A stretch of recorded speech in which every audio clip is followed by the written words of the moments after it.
Hello students, welcome back in HW current affairs. आज है 11 मई। आज हम लोग पढ़ने वाले हैं 11 मई के इम्पोर्टेंट करंट अफेयर्स।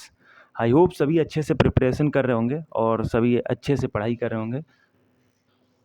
आपको इस क्लास में 10 क्वेश्चन मिलेंगे और साथ में रिवीजन मिलेगा और लास्ट में आपसे 2 क्वेश्चन पूछे जाएंगे। पूरी क्लास 10 मिनट में ख़त्म करेंगे। जो भी स्टूडेंट्स हमारे साथ नए जुड़ रहे हैं, फर्स्ट टाइम चैनल पर विजिट कर रहे हैं, आपको बस स्टार्टिंग से एंड तक बने रहना है, तभी आपको सारे पॉइंट्स क्लियर होंगे। और सारे पॉइंट्स ही मैंने इंपॉर्टेंट और सिलेक्टिव लिए हैं। तो चलते हैं अपने पहले क्वेश्चन पर। हमारा पहला क्वेश्चन है, हाल ही में 2025 यूनेस्को, यहाँ पर ये स्लैश लगा है, गिलर्मो कैनो विश्व प्रेस स्वतंत्रता पुरस्कार से किसे सम्मानित किया गया है। मैं फिर से कुछ बार क्वेश्चन को रिवाइज कर दूं। हाल ही में 2025 यूनेस्को गिलर्मो कैनो विश्व प्रेस स्वतंत्रता पुरस्कार से किसे सम्मानित किया गया है। तो ये लॉ प्रेस अखबार है, बहुत पुराना अखबार है। ये 100 साल निकारागुआ का 100 साल पुराना अखबार है। यह पुरस्कार लॉ प्रेस को अपनी निडर रिपोर्टिंग जारी रखने हेतु दिया गया है। तो आप सब देख सकते हैं, ये इस लॉ प्रेस अखबार है, इसको ये 2025 यूनेस्को गिलर्मो कैनो विश्व प्रेस स्वतंत्रता पुरस्कार मिला है। तो चलते हैं अपने सेकंड क्वेश्चन पर। तो हमारा सेकंड क्वेश्चन है, हाल ही में चर्चा में रही जन सुरक्षा योजना कब शुरू की गई थी। तो ये 9 मई 2015 को की गई थी। यह योजना भारत सरकार द्वारा शुरू की गई थी। इसे पीएम मोदी जी ने 9 मई 2015 को कोलकाता से शुरू किया था।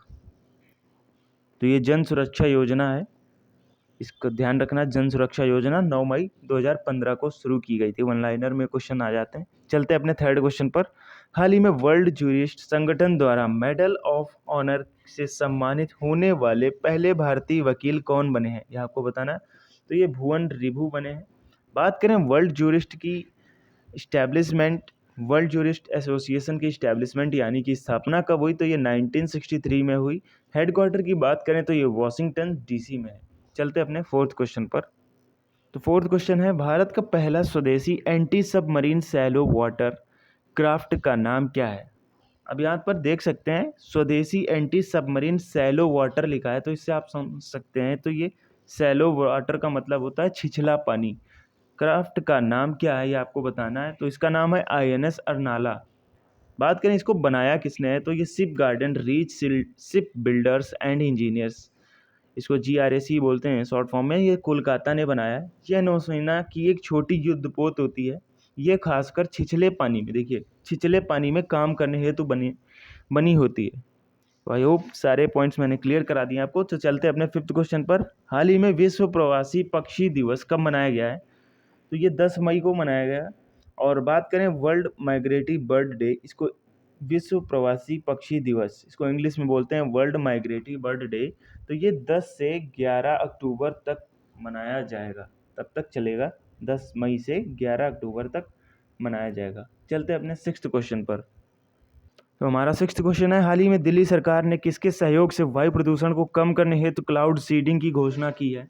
तो ये IIT कानपुर ने की है। बात करें क्लाउड सीडिंग, यहाँ पर लिखा हुआ है, तो क्लाउड सीडिंग होता है कृत्रिम बारिश, समझे आप, मतलब कि आर्टिफिशियल रेन, यहाँ पे इसी को क्लाउड सीडिंग बोला जाता है। तो ये किसने घोषणा की है, तो ये IIT कानपुर ने की है। इसके सहयोग से वायु प्रदूषण से को कम करने हेतु क्लाउड सीडिंग की घोषणा की है। क्लाउड सीडिंग मतलब आर्टिफिशियल रेन कराई जाएगी, जिससे वायु प्रदूषण में कमी आएगी। चलते हैं सेवेंथ क्वेश्चन पर। हाल ही में यूपी ने किसके साथ मिलकर यूपी एग्रीस और AI प्रज्ञा पहल शुरू की है, तो ये वर्ल्ड बैंक के साथ शुरू की है। बात करें इसके उद्देश्य की, इसका मोटिव क्या है, तो कृषि में क्रांति लाना तथा पूरे राज्य में डिजिटल कौशल विकास को बढ़ावा देना, ये इसकी उद्देश्य है, इसका मोटिव है। चलते हैं अपने एट्थ क्वेश्चन पर। तो हमारा एट्थ क्वेश्चन है, हाल ही में भारत सरकार ने सैटेलाइट इंटरनेट संबंधी सेवाओं के लिए किसे मंजूरी दी है। तो ये स्टारलिंक को दे दी गई है। स्टारलिंक एक अमेरिका की, तो ये अमेरिका कंपनी की है। और बात करें ये SpaceX से रिलेटेड है, और सभी लोग जानते होंगे SpaceX के मालिक कौन है, तो एलॉन मस्क हैं। अब गांव-गांव तक बेहतर कनेक्टिविटी के लिए मंजूरी दे दी गई है, जो कि स्टारलिंक को दी गई है। चलते हैं अपने नाइन्थ क्वेश्चन पर। हाल ही में भारतीय निवेशकों और पर्यटकों को आकर्षित करने के लिए 10 वर्षीय गोल्डन वीज़ा किसने लॉन्च किया है। अब देख सकते हैं भारतीय निवेशकों और पर्यटकों को आकर्षित करने के लिए कौन सा देश है ऐसा जिसने 10 वर्षीय गोल्डन वीज़ा लॉन्च किया है, मतलब 10 वर्ष के लिए इसकी वैलिडिटी हो गई। तो ये वियतनाम कंट्री है, इसने किया है। बात करें वियतनाम कैपिटल की, वियतनाम की कैपिटल है हनोई। करेंसी की बात करें तो वी डोंग है और प्रेसिडेंट है यहाँ के ल्योंग कोंग। चलते हैं अपने 10th क्वेश्चन पर। हाल ही में चर्चा में रहे प्रवाह पोर्टल का संबंध किससे है? तो ये आरबीआई से है, रिजर्व बैंक ऑफ इंडिया। चलते हैं रिवीजन पार्ट्स पर। तो रिवीजन का पहला क्वेश्चन है, हाल ही में यूरोप दिवस की 75वीं वर्षगांठ कब मनाई गई? तो ये 9 मई को मनाई गई। चलते हैं सेकंड क्वेश्चन पर। सेकंड क्वेश्चन है, भारतीय सेना ने अब उथले पानी का पहला पनडुब्बी रोधी युद्धक जहाज शामिल किया है। तो ये मैंने आज भी बताया, ये INS अर्नाला है जो छिछले पानी में चलता है। चलते हैं अपने थर्ड क्वेश्चन पर। हमारा थर्ड क्वेश्चन है, पहले वैज्ञानिक अनुमान के अनुसार लद्दाख में हिम तेंदुओं की कितनी उपस्थिति दर्ज की गई है? तो ये 477 है, 477 है। टोटल की बात करें प्रेजेंट टाइम पे तो ये टोटल 718 इंडिया में है। चलते हैं फोर्थ क्वेश्चन में, हाल ही में छत्तीसगढ़ में सुरक्षा बलों ने किस ऑपरेशन के तहत 22 नक्सलियों को मार गिराया है? तो ये ऑपरेशन संकल्प के तहत इनको मार गिराया है। चलते हैं अगले क्वेश्चन पर जो कि फिफ्थ क्वेश्चन है, हाल ही में ऑपरेशन सिंदूर के तहत पाकिस्तान के F-16 लड़ाकू विमान को नष्ट करने का दावा किया गया है। इस विमान का संबंध किससे है? ये किस देश से खरीदा है पाकिस्तान ने? तो ये USA का है। चलते हैं अपने अगले क्वेश्चन जो कि सिक्स्थ क्वेश्चन पर।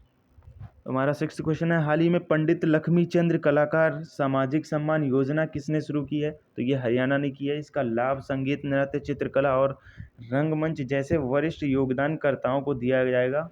जिनकी उम्र 60 वर्ष से अधिक होगी उनको ये सम्मान मिलेगा, इस योजना का लाभ मिलेगा। चलते हैं सेवंथ क्वेश्चन पर, हाल ही में किसे 72वें मिस वर्ल्ड फेस्टिवल की प्रतिष्ठा मानवतावादी पुरस्कार के लिए चुना गया है? तो ये सोनू सूद हैं जो बॉलीवुड एक्टर हैं, इनको चुना गया है। चलते हैं 8th क्वेश्चन पर। हमारा 8th क्वेश्चन है, हाल ही में वोटन VOTAN पहल शुरू की है, किसने की है? तो ये UN ने की है, यूनाइटेड नेशन की। बात करें वोटन की फुल फॉर्म की तो victim of terrorism association network है, इसकी फुल फॉर्म है। यूनाइटेड नेशन की स्थापना बात करें तो 24 अक्टूबर 1945 में इसकी स्थापना हुई UN की। और कौन सी जगह किस देश में हुई? तो ये सैन फ्रांसिस्को जो स्थान है यहाँ पर हुई। चलते हैं 9th क्वेश्चन पर, सिविल डिफेंस ऑपरेशन अभ्यास का आयोजन कहाँ किया गया? तो ये बेंगलुरु में हुआ है। चलते हैं लास्ट क्वेश्चन पर जो कि 10th क्वेश्चन है, हाल ही में भारत ने किस देश के साथ ऐतिहासिक मुक्त व्यापार समझौता किया है? फ्री ट्रेड जिसे बोलते हैं। तो ये UK यूनाइटेड किंगडम के साथ किया गया है, यानी कि इसकी कैपिटल की बात करें तो ये लंदन, और करेंसी की बात करें तो पाउंड स्टर्लिंग, और PM यहाँ के कीर स्टारमर हैं। चलते हैं कल के क्वेश्चन आपको बता देते हैं आंसर उनके। तो स्टूडेंट जो कल आपसे क्वेश्चन पूछे थे, तो पहला क्वेश्चन था S-400 एयर डिफेंस सिस्टम किस देश का है, किस देश से लिया गया है अपने इंडिया में? तो ये रूस से लिया गया है। बहुत ही मजबूत सिस्टम है, इसकी जो रेंज है 400 किलोमीटर है। चलते हैं सेकंड क्वेश्चन पर, आयरन डोम एयर डिफेंस सिस्टम किस देश का है? तो ये इजराइल का है। चलते हैं आज के क्वेश्चंस पर। तो ये रहा आपके सामने आज का क्वेश्चन, PM मोदी ने देश के पहले ट्रांसशिपमेंट पोर्ट ब्रिजिंजाम का उद्घाटन कहाँ किया है? ये पहला क्वेश्चन है, इसका आंसर आपको बताना है। और सेकंड क्वेश्चन है, जाति आधारित जनगणना सबसे पहले कब हुई थी? फर्स्ट टाइम ये कब हुई थी? जाति आधारित जो जनगणना हुई वो जाति आधारित कब हुई फर्स्ट टाइम, ये आपको बताना है। तो स्टूडेंट्स आज के लिए इतना है। और इंडिया पाकिस्तान से रिलेटेड एक कल की न्यूज़ ये थी कि उसने कल सीज़ फायर मांगा था, तो इंडिया ने समझौता किया और सीज़ फायर दिया, और पाकिस्तान ने 3 घंटे बाद ही सीज़ फायर का उल्लंघन किया। तो आप लोग इस गद्दार देश की गद्दारी देख सकते हैं। तो एक न्यूज़ आपको बतानी थी। तो आज के लिए इतना ही, मिलते हैं नए क्लास के साथ, तब तक के लिए स्टे कनेक्टेड। Thank you.